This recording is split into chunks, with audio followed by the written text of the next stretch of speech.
As you look outside of the country, and I know in some of your literature you talk about helping people in other countries. I'm assuming third world countries. And I always had this question. I'm a hunter, and so I've been to Africa many times, and I've seen levels of poverty that I didn't know existed just being here from the States.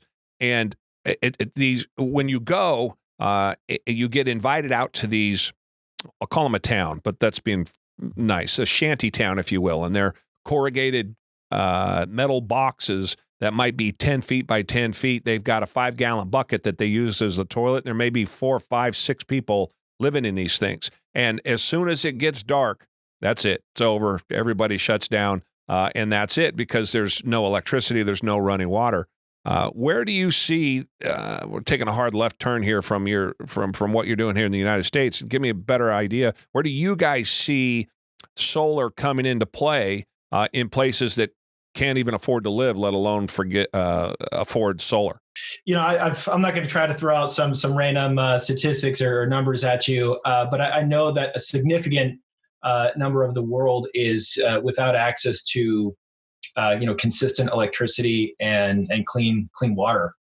And we know that given both of those items, clean water and access to electricity, it significantly raises up communities and gives them a completely new range of opportunities than what they had before.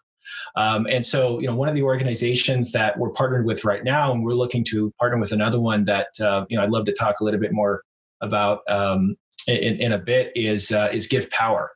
So, that organization that we contribute every single time that we install a solar system, portion of our revenue is going to contributing to building those solar projects in developing communities. And so, when we install that solar system, it's not just a solar system, it comes with a battery as well, sometimes multiple batteries.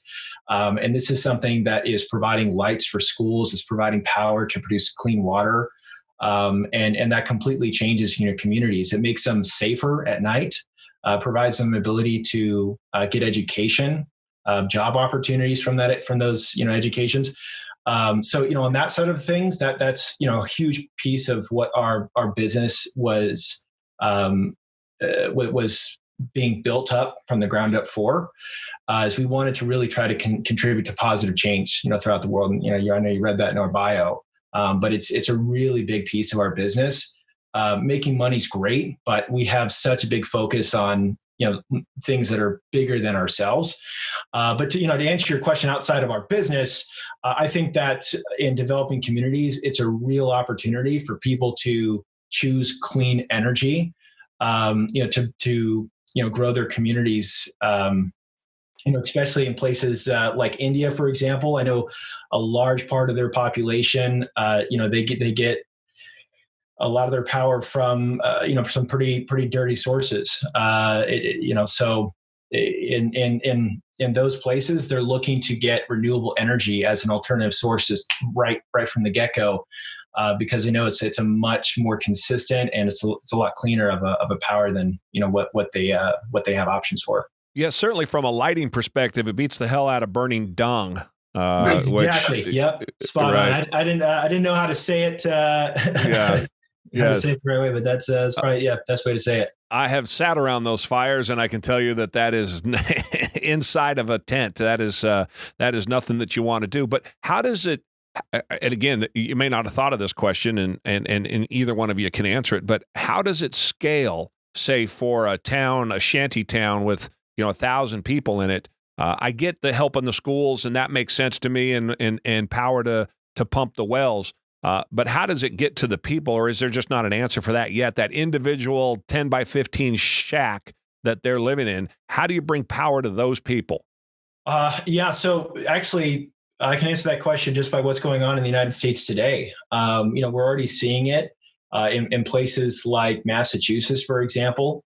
They're already building out what are called microgrids. So, and we already have some of those coming up in California, where entire communities, in fact, right now, not even just on existing communities, but new communities that are coming up right now from the ground up, they're being built with a microgrid system, meaning that those small communities are sharing power just on their own grid.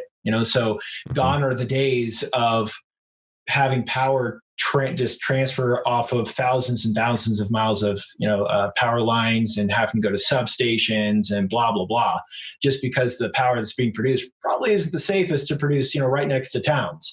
I think we all have heard the stories of nuclear waste ending up in our water. So that's something that's already happening today in the United States, and is a pretty important concept, I think, for what's happening in those developing communities as well. And they have those microgrids, and those microgrids power the entire community for their electricity, for their water, all that good stuff. And they're doing it at a cost that's cheaper than the traditional power sources that we're used to.